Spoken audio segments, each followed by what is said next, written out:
La condamnation de l'opposant Ousmane Sonko et la possible troisième candidature du président Macky Sall sont au cœur du débat politique actuellement au Sénégal. Les adversaires du pouvoir estiment que le président ne peut solliciter un troisième mandat quand certains de ses partisans estiment qu'il est en position de le faire. Tentons d'y voir plus clair avec notre invité depuis Dakar, Seydou Gueye, le porte-parole de l'Alliance pour la République, le parti présidentiel. Bonsoir et merci d'être avec nous. Réaction juste avant au sujet du reportage qui vient de paraître sur notre antenne. Le parti au pouvoir a-t-il eu recours à des hommes de main, comme l'affirment certains de vos adversaires politiques?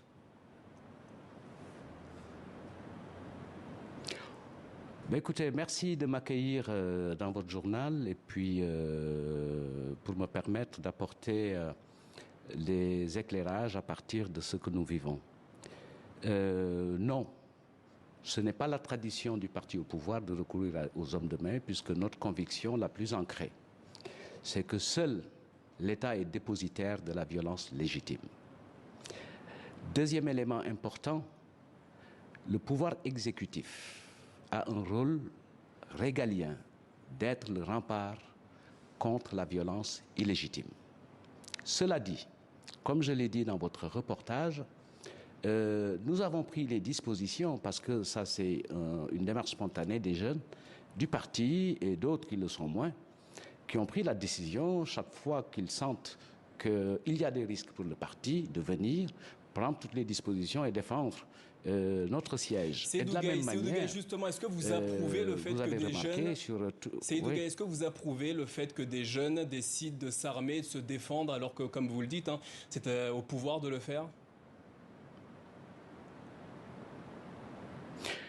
Aucun jeune de l'Alliance pour la République n'était armé. Ils sont venus, présents dans les lieux. Nous ne sommes pas des violents. Et moi, je suis un peu perplexe de cette façon un peu anecdotique de traiter d'une réalité. Puisque ce qui est arrivé dans notre pays, ce n'est pas une éruption subite. C'est l'aboutissement d'un processus dont, à cette étape, on peut remarquer que des agressions caractérisées ont été commises et extrêmement graves contre l'État, la République, ses institutions, des attaques des cyberattaques contre les sites stratégiques du gouvernement, et avec une perspective incontestable de vouloir mettre notre pays à l'arrêt et la vie économique du pays tout entier. Seydou Gueye. Cela dit, Seydou Gueye, quand le contexte est de cette nature, oui. Venons-en justement au déclenchement de ces violences survenues il y a quelques jours au Sénégal. L'opposant Ousmane Sonko, condamné à 2 ans de prison ferme. Khalifa Sall avait également été condamné avant d'être gracié. Idem pour Karim Wade. Ce qui fait dire à certains de vos adversaires politiques que le pouvoir instrumentalise la justice afin d'éliminer de potentiels adversaires politiques. Qu'est-ce que vous inspire ces accusations? C'est très tentant, ça peut être séduisant. Mais vous parlez d'un pays qui est le Sénégal, qui est un bastion de démocratie et de stabilité politique en Afrique, dont l'engagement pour la promotion des droits de l'homme et le respect des libertés fondamentales est indiscutable. Ce qui le prouve, ce sont les différentes élections que nous avons connues qui ont permis justement de battre 2 présidents au pouvoir, donc 2 alternances pacifiques. Vous êtes tenté de faire une comparaison, mais ce n'est pas une raison. Puisque ce qui se passe, en l'occurrence, ce qui concerne M. Ousmane Sonko, il s'agit d'un contentieux entre lui et une autre citoyenne, et la justice qui a été saisie de faits constants a indiqué qu'il y a un coupable de faits, il y a une victime des faits, le coupable a été condamné à 2 ans de prison, la victime s'est vue octroyer des indemnités, des dommages, des intérêts.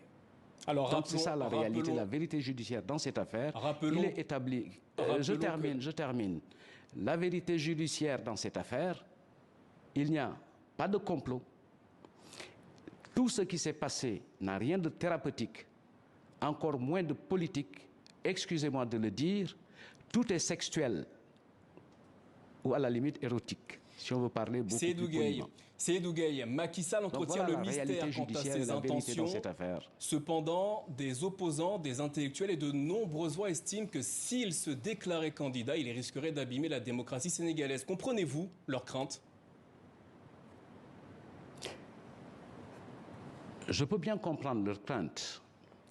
Mais le président Macky Sall n'entretient pas le mystère. Il a bien indiqué le rationnel qui est à la base de sa position. Il se déclarera le moment venu. En France, est-ce à dire qu'il sera candidat lors de la prochaine présidentielle? La réponse lui appartient. La réponse lui appartient. Je ne peux pas vous dire s'il le serait ou pas. Mais je crois qu'aujourd'hui, dans le contexte que nous connaissons, avec de réelles menaces dans notre pays, les enjeux pour notre pays sont moins un fauteuil présidentiel que la stabilité et la continuité de la République. Ce matin même, un canard de chez vous a fait des révélations assez graves et qui sont dignes de foi. Que la menace est réelle et elle est très forte. Que l'ennemi est à l'intérieur. Il ne faudrait pas que les forces qui ensanglantent notre sous-région... Ouais. Seydou Gueye, pardonnez-moi de vous couper, oui, mais êtes-vous favorable à une troisième candidature de Macky Sall en février 2024? D'un point de vue légal, rien ne s'y oppose. Absolument rien. C'est bien établi. Et d'un point de vue personnel, en ce qui vous concerne? Liberté personnelle. Ah, moi, je suis le porte-parole d'un parti. Et le parti est engagé derrière la candidature du président Macky Sall. Donc, vous ne m'interrogez pas du point de vue personnel, vous m'interrogez au titre du porte-parole de l'Alliance pour la République. Seydou Gueye, je vous pose cette question car en mars 2019, vous étiez l'invité du grand oral d'APA News et vous disiez ceci: Macky Sall entame son dernier mandat. Il semblerait que vous ayez changé d'avis. Pour quelle raison? Mais j'ai changé d'avis peut-être parce que d'autres qui étaient de l'opposition, qui sont de l'opposition, comme Ousmane Sonko, comme Barthélémy Diaz, ont dit que le président Macky Sall avait droit à une troisième candidature. Des professeurs de droit constitutionnel comme le professeur Babacar Gueye l'a dit que si le président Macky Sall dépose une candidature en 2024, sa candidature serait recevable et qu'il entamerait en cas de victoire son deuxième mandat de 5 ans. Donc voilà le débat. Mais ce sont des points de vue, puisque dans notre pays, la seule autorité à valider les candidatures, c'est le Conseil constitutionnel, et qui a déjà dit que le mandat de 2007 à 2009 est hors de portée des dispositions de la Constitution. Mais tout le reste, ce sont des avis. Et vous voyez bien que dans notre pays aujourd'hui, même si les journalistes traitent ce qu'on a dit par le passé de façon sélective, il y a un débat. Et un débat de cette nature est tranché par le Conseil constitutionnel. Merci Seydou Gueye d'avoir répondu à nos questions en direct de Dakar. Plusieurs dizaines de civils ont été